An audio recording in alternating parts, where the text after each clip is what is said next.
Dlamini, kunjani Nkosi? Khona ninengihlupho lomhlumlangeni.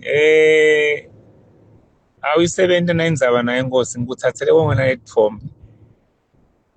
Nebaka annual welfare usithinzele bona bayawuhlola lapha ekulesikiti lapha eKalavumisa. Bengiyawuhlola timboti tami nami ngalahlekelwa timboti la.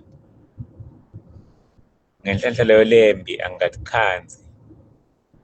Ngenhlanhla leyo lenhle kwente kona ukuthi ngathi ngoba ngicabanga ukuthi umunye either mekatawuphuma sithumbu noma munye agcina sesitoksini.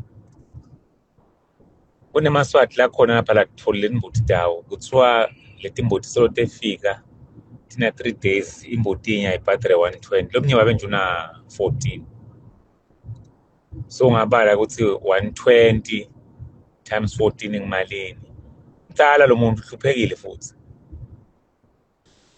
Ngiyekwati kwami iPound Act ithi uyawuthatha inkomo le kuma perimeters elidolobha noma ke inkomo lelethwe ngumuntu lose private property. Leti tiboshiwe leti irresponsibility yahulumende ukuthi ubeka kuphi emazibiti wabeka kuphi. So sicela ukuthi uhulumende manje asiside kule nkinga le. Phela subhatariswa ukuthi inkomo tsesikiti noma ke bencede imbuti tsesikiti especially leti imbuti because inkomo tikhona leti valelwe but valelwe nguhulumende bathi valelwe nguhulumende ngefoot and mouth. But they have to pay. Basemuka nyalo leti mbuti leti lebasebele tona. Sike Nkosi ngimshayele minister of housing because lavumisa town board uphethwe ngibabe Apollo maphala lo ngumkha wami. Unfortunately kucinga kalibambe as usual. Sike Dlamini sicela usite athi amaphoyisa kude kona la ngakwenda. Uste agriculture batibeke lapha timbuti. Nakathi ufuna ukukhula tibele kubanika athi bat identify. Bantu mnaka boshiwe uyathengela ngudle stocksini Nkosi. Ngimbute njalo baba desk officer wakanhlabathi uthi nangabe umuntu aboshiwe phela kudla ondliwa nguhulumende. Lela lizibiti la irresponsibility yahulumende ukuthi utibeka phi leti into tangasathi ufuna ukusebenzisa. So sebafuna kusemuka noma ke town board wefuna kumuka labantu leti mbuti tabo nyana because vele basingeke bakhona ukubhadala nyana. Leti nita khona nje umnyunama ngakuna 30 120 times 30 malini.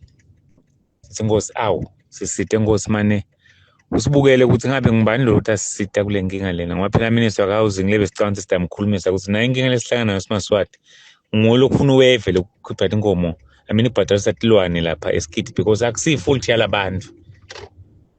And ke iPound Act ayikuvumi lapha kwendle because bathethe kuswazi national land leti inkomo leti imbuti. Bekufuneka uhulumende afake esikiti sakhe. Lekungiso lesa at no cost because atidli lutho.